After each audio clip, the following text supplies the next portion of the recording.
when a campaign is only reacting to the other side, there's a problem. So all you hear Trump saying is Kamala's not that good. Kamala's not that great. JD Vance says Tim Walz is not that great. She's not as good as people say that. And you go, but what do you guys think? Like, what's your policy perspective? Like, what are you trying to do with the country? Where are you taking us?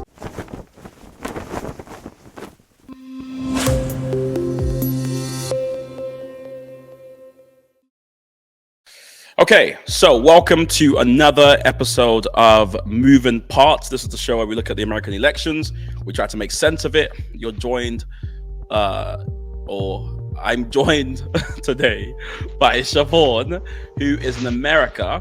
I can in fact confirm she's not driving. You are parked. Is that correct? I'm parked. Sorry, y'all. Like I said, life be lifing, and I had to do this in my car. So, honestly, truth be told, I shouldn't be judged by it because a lot of TikTok famous people be doing this in their car in bed with their bonnet on. This is it. We've actually put clothes on and we're out of bed. So, right. Anyways, so right. we're going to be talking about the American elections, and the last week's episode, or the last time we put out an episode, was really interesting. We're talking about Trump at the National Association of Black Journalists. We were talking about sort of Kamala Harris. She was riding high. And since then, quite a few things happened. And the American election cycle, whilst it's normally quite long, things happen so much. And, there's a famous old saying, a week is a long time in politics. And indeed, a lot has happened. One, we've seen, Kamala Harris pick her vice president. Folks thought it would be Josh Shapiro, who's the governor of Pennsylvania. Pennsylvania is a swing state. It's a very important state that pretty much there's no route to the White House without winning that. So if she picked Governor Shapiro, she would probably guarantee that state. She didn't pick him. She picked Tim Walz. We'll talk about that. Since we last spoke, Elon Musk had a conversation with Trump on X, ridden with tech issues, but they got to it in the end. And we got the same old from Trump. We'll talk about that as well. And it seems as though everything's building up now to the Democratic National Convention, which is going to be in Chicago, your hometown, if I'm correct, right? And so that's exciting because there's going to be speeches from Hillary Clinton, from President Obama, from President Clinton as well. And who else is speaking? Joe Biden. Joe Biden speaking. And Tim Walz is speaking. Anyways, so let's jump straight in then, Chevaugn. Let's start with the Trump campaign. How do you rate them? What's been happening over the last few weeks? What are you getting from the Trump campaign? On a scale from 1 to 10, I'm underwhelmed by them. So I'll give it a good 4, because I feel like the Trump campaign doesn't have anything new. And where I expected something more is we pretty much knew Trump was going to be the Republican nominee for the last 4 years. We knew that it wasn't going to be the end of Trump. We knew this. So I felt like the Trump campaign should have been better equipped with what they wanted to talk about. Where I will be, give them a benefit of the doubt is the Democrats threw a monkey wrench in the middle of the play by nominating Kamala. But you still should know what you want to talk about and what you're trying to fight against. I just feel like it's the same old gimmick and the same old thing with Trump, how bitter he is. And we're still talking about how, 2020 was a fraud. Let's get over it. We have 4 years of Joey Joe. So what's new? What do you want? What's new? Yeah. And to be fair, there is one big thing to always keep an eye on when you're looking at campaigns. And that is when a campaign is only reacting to the other side, there's a problem. So all you hear Trump saying is Kamala's not that good. Kamala's not that great. JD Vance says Tim Walz is not that great. She's not as good as people say that. And you go, but what do you guys think? Like, what's your policy perspective? Like, what are you trying to do with the country? Where are you taking us rather than simply reacting? So when you find a campaign solely reacting to another campaign, it means they have no arguments to advance themselves. And so their whole campaign is basically feeding off another campaign. It's what you see here with the left wing and the right wing, where oftentimes the left-wing folks have no real ideas. They're just reacting to what they see right-wing folks do, and you go, well, why don't you guys narrate where the future is, where you're seeing things going, etc. Go ahead. And I feel like Trump should have an edge. You were the president of the United States. So, regardless if you wanted to continue talking about what you did during your tenure as the president, which was a lie. And I can't even lie and say that, President Trump was not influential. He very much so was. So go in on what your base and what your camp really likes. You pretty much did what you said you were going to do in 2016, which was reverse Roe v. Wade. Go back to the work that you was doing with immigration. I don't understand why we're not talking about that, because if we're going to be honest and upfront here, if he did not tobacco COVID, this would be the end of his second term, not the beginning of another, trying to run for another term. This would be the end of his second term. He would definitely won the re-election. So I don't know why they're not capitalizing on that, because clearly people don't give a damn about him being a convicted felon. People don't give a damn that you started treason on, like I said, with the riot 6, the January 6th riots. So go on that high. I don't understand why we're just reacting to the Kamala campaign, which honestly, Kamala Harris is a non-factor if I'm Trump. Well, I think where he's flailing, and this might explain why. I mean, just this week, the Trump campaign brought back Corey Lewandowski, I believe is his name, who has been a Trump. I mean, even folks say he's been advising Trump on the side, but he's been a formal Trump advisor since his first campaign. He knows Trump very well. He was critical to the win the first time around. And so the idea is coming in now to basically train and lead up the leadership team as a sort of, senior leader, as it were, because they have been struggling to find their footing. Trump is still ahead in the polls. It's very narrow. In most battleground states, it's actually pretty much level, or he's ahead by one. So it's within the margin of error. So you can see where the pressure is coming from. At some stage, he believed this was a clean sweep. He was going to win 4 of those battleground states. Now they're all in play. And so he's flailing. His campaign is struggling to work out how can we bat her off. And the momentum, which is a really key thing, as you know, in elections, the momentum is firmly on Kamala Harris' side. She's been quite smart. In conversations with Tim Walz, she always says, we are the underdogs. We're so far behind. And what she's trying to do is tap into that American spirit of the underdogs coming from behind to win. And you've got Coach Walz there sort of nodding on the side going, yeah, underdogs when they come back and win. And Trump, it's his election to lose. Here's the thing. It doesn't have to be. He can still win it. And I'm not trying to say, yes, I'm voting for Trump. I want Trump. No. I'm just being realistic here, because he had the momentum. He had the supporters. They had people who were, you could have still went off the high that you were, there was an assassination attempt on you. Everything was in the palm of your hand. I don't understand. And here's the thing. Yay, Black woman power, Black girl magic. I'm here for it. Yes, sis. Yes, Kamala. But here's the thing. I was not as optimistic as Jalen was, or you for that matter, about Kamala Harris. I still don't think that she was the best choice for the Democrats to get it. I think she was the only logical choice to have, since y'all booted old ass Joe. So I still don't understand why the Trump campaign is frailing, because you were the president before and you should use some of those tactics. Yeah, well, I think the issue as well is, I mean, again, all the data suggests that when Trump talks about the economy and he stays on policy, he has, I mean, he's going to win, as what all the data shows, from 538 and other polling agencies. But unfortunately, Trump is Trump. And he's one of those people that he's very, I mean, I find it so odd how old yet young he is. As in, he's an old man, but he has like the mental kind of acuity of like a young, like a kid. He's just so easily stoked, so easily baited, and so the strategy it seems as though they're going with is let Trump be Trump, which happened when he went on Elon Musk's Twitter not too long ago.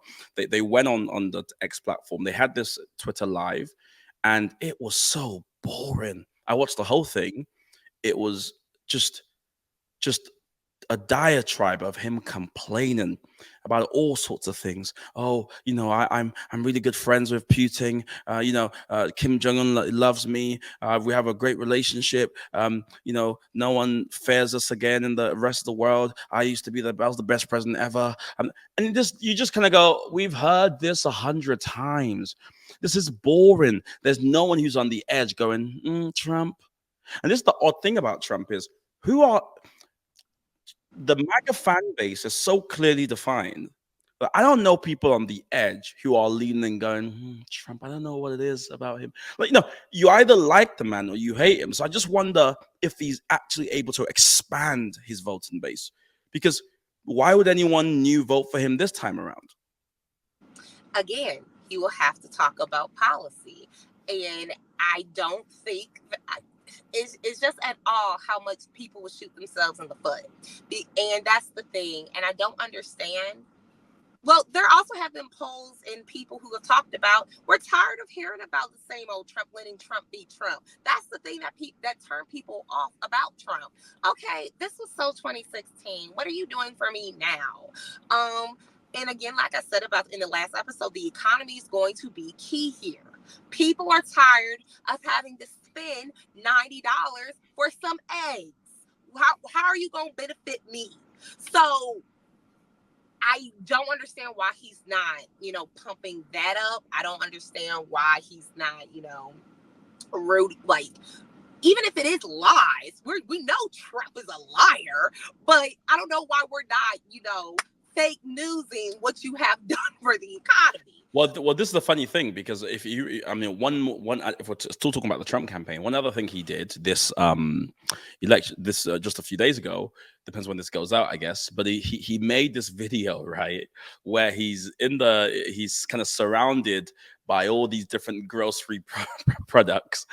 And he has like these signs next to them showing you the inflation on each one, right? And he's going around saying, this is what Harris's economic policies has done. This is what the White House has done to the economy. And he's pointing. And here's the funny thing. In that one video, he makes, one fact checker found, over 20 false statements. And I wonder if this is actually a policy of his, which is, one, is to single-handedly keep fact checkers in business.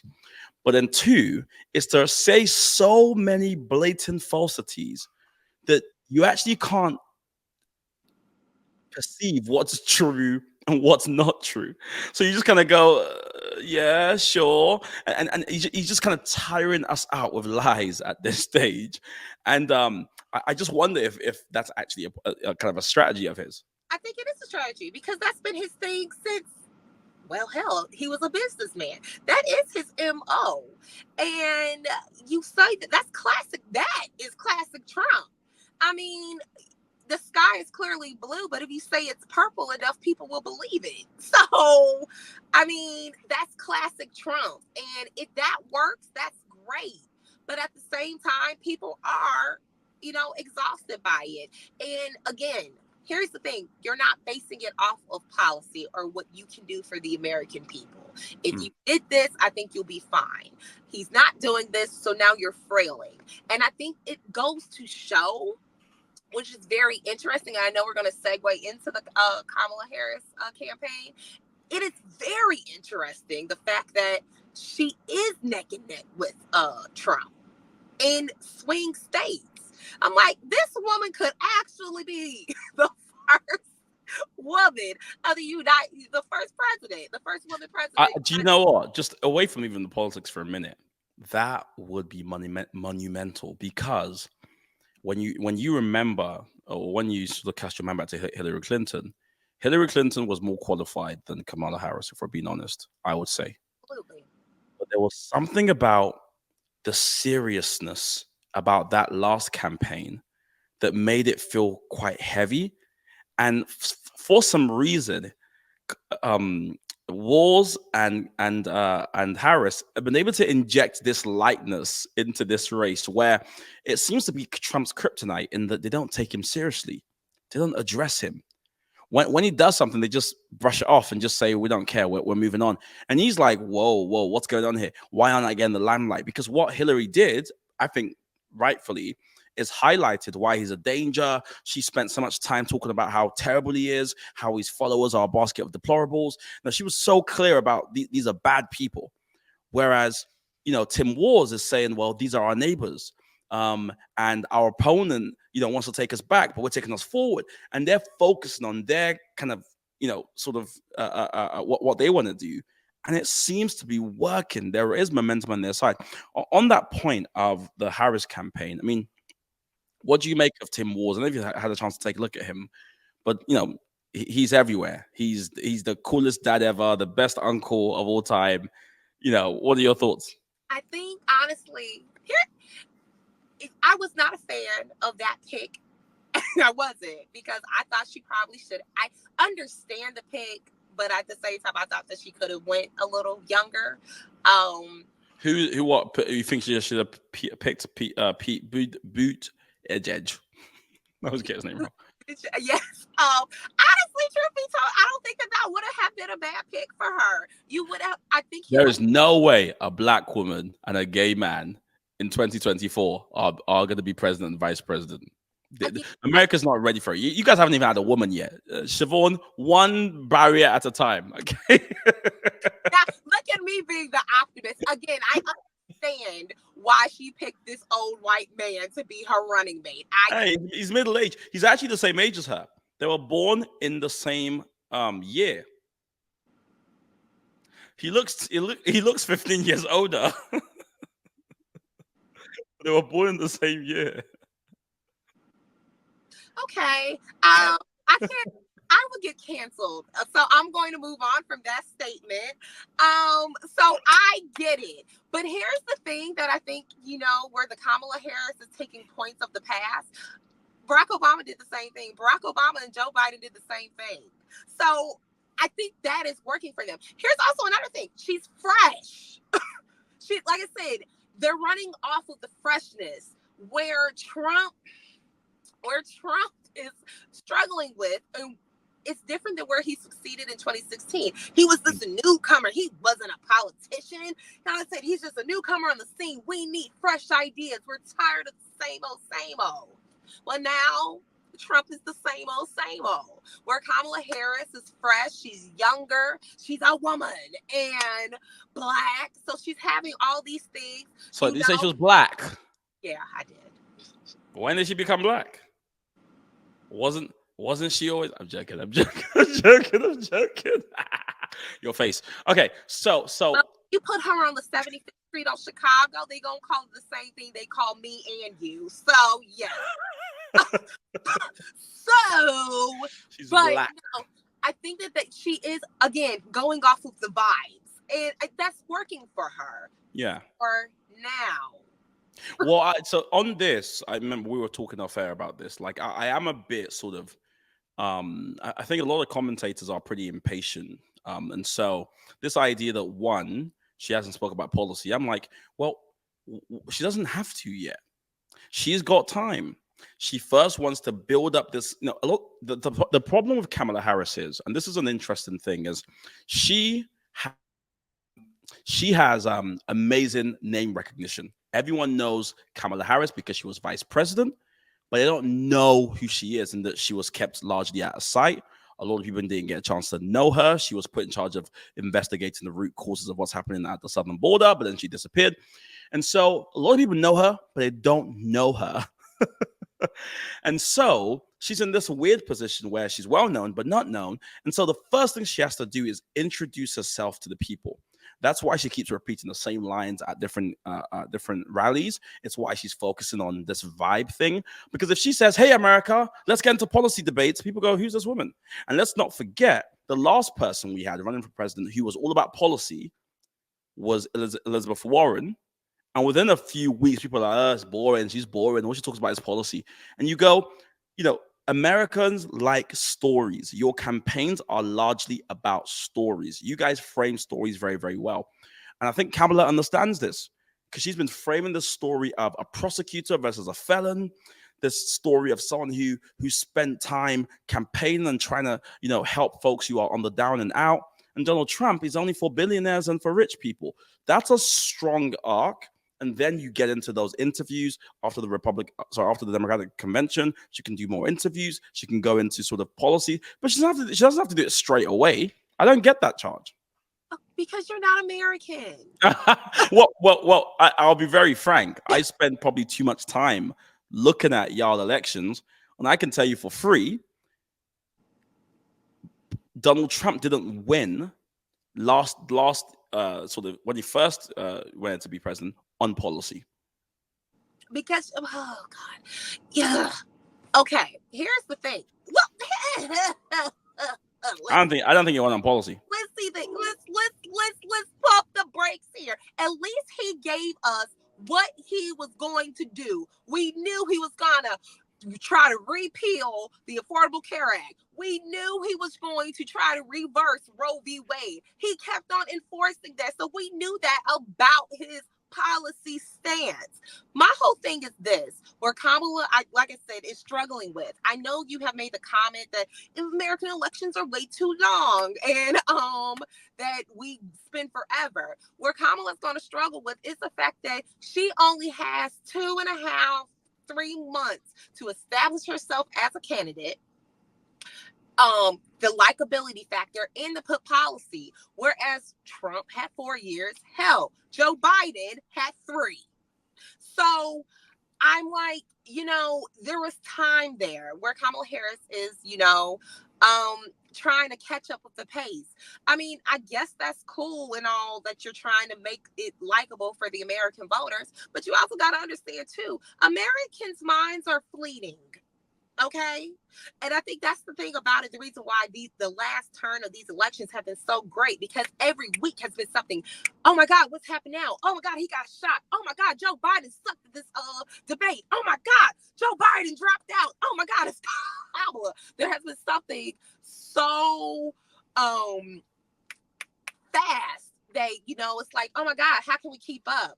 Now it's like, okay, all right, this is great. Okay, yay, the likable candidate. But should I tell you why I say this as well? Just before we came on, I spoke to somebody. I know a young person in America, like a friend of mine, and I called him and we're just having a conversation. I said, "Who are you voting for?" And he said, "I haven't paid attention at all," because the average American isn't obsessed about the minutiae of whether people get to tip, whether people get to are going to get taxed on their tips or they get to take away. Like that's not their interest. First and foremost, they look at the candidate and they go, "Who looks presidential?" Then the second thing, they go, "How do I feel about both of them?" And then the more concerned voters, folks you care, will take a deeper look and go, "Okay, from these two policies, who do I think is pulling America in the right direction?"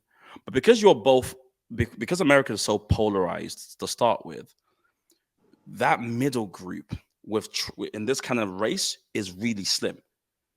I don't know many people who are like, "Oh, well, Donald Trump, I don't know." You either love the guy or you hate the guy. And so that middle group is getting smaller and smaller and smaller. And again, maybe it's policy that will do it, but I think some people are so tired of the chaos that they've seen under the Trump presidency that they're just like, on that alone, I'm voting for Kamala. Now, we'll see how much it translates, because one thing we're going to see, and this is where I think it would be good to get your thoughts as well, is there's a debate happening. The first debate has been announced. It's going to be 10th of September, ABC. I'm looking forward to seeing the debate. So let's just give some predictions. What do you think is going to happen? Who do you think is going to win the debate? How's it going to go? And then that will be their lot. Kamala, hands down. Because she's just a better speaker. She is a very poised and better speaker. And if her campaign is smart, they're going to throw Trump antics at her to get her ready for the Trump antics. And also, too, it won't be before her bedtime. So she'll probably be refreshed. She won't be slurring any words. I'm just like, oh my God, I was just so sad for Joe after that first one. I'm like, come on, Joe. He had a bad night, and it so happened to be on the night that it mattered the most. And I'm just like, and all in all, he didn't do that bad. But I'm like, oh, Joe. And I'm just like, I think Kamala Harris, that would be better. Honestly, just for the simple fact she was poised. Because she was, and I go back to her vice president debates where she was against Poindexter, Mike Pence. She wasn't.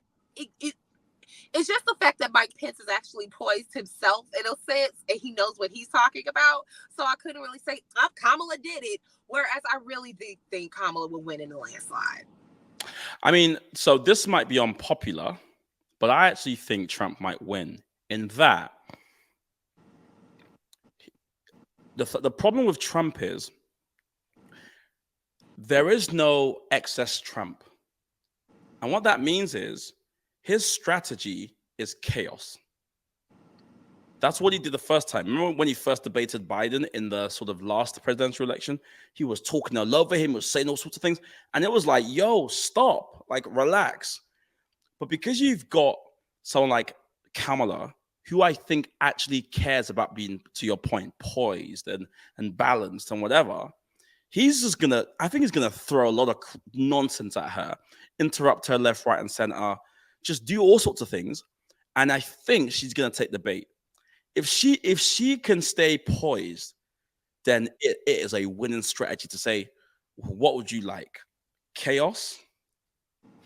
Or, kind of clarity, as it were. If she does that, great. But I think Trump is irresistible to kind of, you want to tell him just shut up. And I just like Joe Biden did in that first debate last election. Will you shut up, man? Right? I think there's a chance she might fall prey to that when he starts doing all these antics, but we'll see. We'll see. Like I said, I think her lawyer skills, her background will come into play here. If she doesn't do reclaiming my time and move on and let him look like the jackass, I don't know what's going. Like I said, girl, because I'm putting a lot of faith in her for this. I'm speaking. Reclaiming my time. Okay, like I said, look at this 5-year-old child and move on. I think that she's good at that. Remember, she was a senator, where there was filibusters and people talking all over. I do think that I think she's made for this. I think she will be very well on the debate stage. So we will see. We will definitely see what's to come from this debate. I am so excited about it. I'm actually thoroughly surprised he agreed to do it. As am I. Well, guys, let us know what you think in the comment section. Are you excited about the debates as well? Who do you think is going to win? How do you think it's going to go? Let us know, and let's start the debate. All right, guys.